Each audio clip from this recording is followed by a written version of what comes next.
આજના ખાસ વિશ્લેષણમાં સ્વાગત છે। જુઓ, ટી20ના આજના સમયમાં જ્યાં હવામાં રમતા મોટા શોટ્સ અને છગ્ગા જોવા એકદમ સામાન્ય વાત છે, ત્યાં ક્રિકેટના ઇતિહાસની એક અકલ્પનીય અને આશ્ચર્યજનક બાબત પર નજર કરીએ। આ વિશ્લેષણ સાબિત કરશે કે વન ડે ક્રિકેટમાં માત્ર વિસ્ફોટક તાકાત જ બધું નથી હોતું। આજે આપણે એવા દિગ્ગજોની વાત કરવાના છીએ જેમણે મસલ પાવર કરતાં પોતાની ટેકનિક પર વધુ ભરોસો મૂક્યો હતો। હવે એક બહુ જ રસપ્રદ સવાલ થાય કે શું કોઈ ખેલાડી ખરેખર એક પણ વખત બોલને હવામાં બાઉન્ડ્રીની બહાર મોકલ્યા વિના, એટલે કે એક પણ છગ્ગો માર્યા વિના વન ડે મેચોમાં લાંબી સફળતા મેળવી શકે? આજના યુગમાં તો આ વિચારવું જ અશક્ય લાગે, પરંતુ ઇતિહાસ સાક્ષી છે કે આવું બન્યું છે, અને તે પણ ખૂબ જ શાનદાર રીતે। તો ચાલો સૌથી પહેલા સમજીએ છગ્ગા વિના ક્રિકેટ રમવાની આ અનોખી કળા વિશે। આ સ્લાઇડ બહુ જ રસપ્રદ તફાવત બતાવે છે। આજના સમયમાં મોટા શોટ્સ અને સિક્સરોનો વરસાદ એકદમ સામાન્ય બની ગયો છે, પણ જો વીતેલા સમયના ક્લાસિકલ ક્રિકેટ પર નજર કરીએ તો ચિત્ર સાવ અલગ હતું। ત્યારે બેટિંગ માત્ર શાનદાર ટેકનિક, સચોટ ટાઇમિંગ અને અતૂટ ધીરજ પર આધારિત હતી। બોલને હવામાં મારવાને બદલે જમીન પર રમીને સુરક્ષિત રીતે રન ચોરવા એ ખરેખર એક મોટી કળા હતી।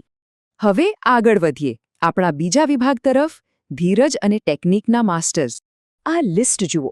ક્રિકેટના ઇતિહાસના આ એવા 6 દિગ્ગજ ખેલાડીઓ છે જેમણે પોતાની આખી વન ડે કારકિર્દીમાં એક પણ છગ્ગો ફટકાર્યા વિના રનોનો મોટો પહાડ ઊભો કરી દીધો। સ્મિથ, સમરવીરા, કંદમ્બી, બોયકોટ, ઇબ્રાહિમ અને પ્રભાકર। આ આંકડાઓ સ્પષ્ટ કરે છે કે સ્કોરબોર્ડને ફરતું રાખવા માટે રિસ્કી શોટ્સ રમવા જરાય જરૂરી નથી। માત્ર બાઉન્ડ્રી અને વિકેટો વચ્ચે શાનદાર દોડ લગાવીને પણ વિશાળ સ્કોર બનાવી શકાય છે। જો આપણે છઠ્ઠાથી ચોથા ક્રમના ખેલાડીઓ તરફ નજર કરીએ તો તેમની સફળતા પાછળ એક સમાન વાત જોવા મળે છે। તેમની સફળતાનું મૂળ હતું મધ્યમ ક્રમમાં તેમની સ્થિરતા અને તાકાત કરતાં ટેકનિક પરનો તેમનો અડગ વિશ્વાસ। આ ખેલાડીઓ જોખમી શોટ રમીને વિકેટ ગુમાવવા નહોતા માંગતા, અને આ જ શાંત અને જવાબદાર ઇનિંગ્સ તેમની ઓળખ બની। ઓસ્ટ્રેલિયાના સ્ટીવન બેરી સ્મિથની જ વાત લઈએ।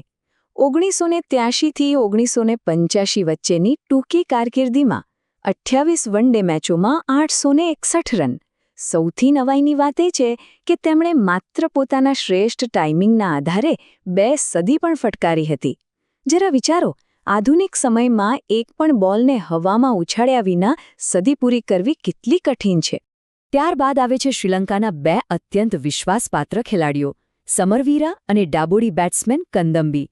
ટીમ જ્યારે પણ મુશ્કેલીમાં મુકાતી ત્યારે આ બંનેએ અત્યંત ધીરજનો ઉપયોગ કરીને ટીમને સંભાળી છે। કોઈ પણ આક્રમક શોટ રમવાની લાલચમાં આવ્યા વિના બંનેએ 660થી વધુ રન બનાવ્યા હતા।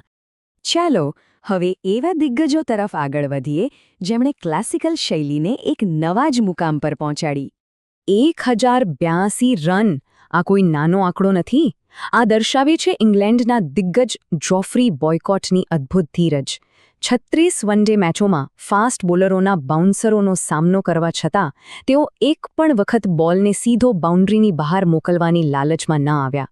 ખરેખર અદ્ભુત સંયમ। આ સ્લાઇડ બતાવે છે કે શા માટે બોયકોટની ગણતરી દુનિયાના મહાન બેટ્સમેનોમાં થાય છે। તેમનો અભિગમ સંપૂર્ણપણે ક્લાસિકલ હતો। ક્રીઝ પર ટકી રહો અને રન પોતાની મેળે જ આવશે। માત્ર ચોગ્ગા, સિંગલ્સ અને ડબલ્સ દ્વારા તેઓ સ્કોરબોર્ડને સતત આગળ વધારતા રહ્યા।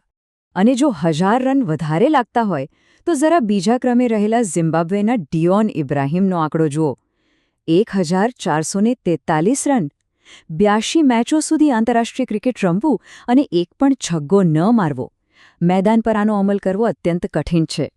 ઇબ્રાહિમ તેમની ટેકનિકલ મજબૂતી અને લાંબા સમય સુધી ક્રીઝ પર ટકી રહેવાની ક્ષમતાના કારણે ટીમ માટે ખૂબ ઉપયોગી હતા। તેમનો સર્વોચ્ચ સ્કોર 121 રન છે। એક જ મેચમાં 121 રન સુધી પહોંચવા માટે મેદાન પર સતત દોડવું અને ગેપ શોધીને ચોગ્ગા મારવા, એમાં ઉચ્ચ કક્ષાની ફિટનેસ જોઈએ। અને હવે સમય છે આ લિસ્ટમાં સૌથી ટોચ પર રહેલા અને અકલ્પનીય સંયમ બતાવનાર ભારતીય દિગ્ગજની વાત કરવાનો। 1858 રન। ખરેખર આ આંકડો ચોંકાવી દે તેવો છે। 130 વન ડે મેચોની કારકિર્દી અને એક પણ વખત બોલ હવામાં બાઉન્ડ્રી દોડાની પાર ન જવો। આજના સમયમાં તો આ રેકોર્ડ તોડવો લગભગ અશક્ય છે। આ અનોખી યાદીમાં પ્રથમ સ્થાને છે ભારતના ભૂતપૂર્વ ઓલરાઉન્ડર મનોજ પ્રભાકર. પોતાની શાંતિપૂર્ણ બેટિંગ શૈલીનો ઉપયોગ કરીને તેમણે ભારતીય ટીમને હંમેશા મજબૂત શરૂઆત અપાવી.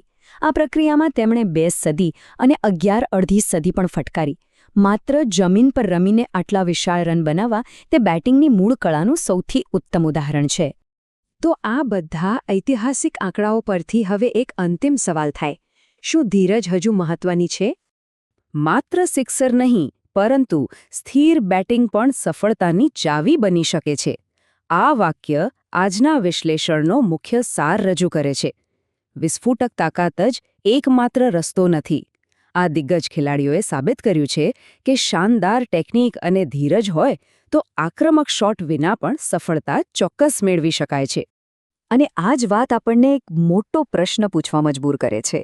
આજના પાવર હિટિંગના યુગમાં જે દરેક બોલ પર બાઉન્ડ્રીની અપેક્ષા રખાય છે, ત્યાં શું ફરી ક્યારેય કોઈ ખેલાડી એક પણ સિક્સર વિના 1000 રન બનાવી શકશે? કે પછી આ 6 દિગ્ગજોની ધીરજ ક્રિકેટના ઇતિહાસનો એક અમર રેકોર્ડ જ બની રહેશે? આ એક એવો પ્રશ્ન છે જે આવનારા સમયમાં રમતની દિશા નક્કી કરશે. આ ખાસ રજૂઆતમાં જોડાવા બદલ ખૂબ ખૂબ આભાર.